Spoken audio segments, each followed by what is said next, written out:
મહુવા તાલુકામાં ભયાનક માર્ગ અકસ્માત, બાઇક સવારનું મોત, ટેમ્પા ચાલક ઇજાગ્રસ્ત।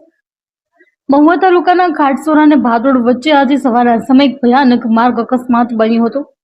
મળતી માહિતી મુજબ ટુ વ્હીલર અને છગડા વચ્ચે જોરદાર અથડામણ થતા ઘટના સ્થળે અફરાતફરી મચી ગઈ હતી। અકસ્માતમાં બાઇક નંબર JJ04AF 2901 સામેલ હતી। બાઇક પર સવાર 12 યાત્રીભાઈ માધુભાઈ ઉંમર વર્ષ 45 નિવાસી ખાડસોરા ગંભીર રીતે ઘાયલ થયા હતા। બીજી તરફ ટેમ્પા ચાલક શિયાળ મથુરભાઈ ઉંમર વર્ષ 52 નિવાસી કડસાર અને માથાના ભાગે ઈજા થતા તેમને તાત્કાલિક સારવાર માટે મહુવા હોસ્પિટલ ખસેડવામાં આવ્યા હતા।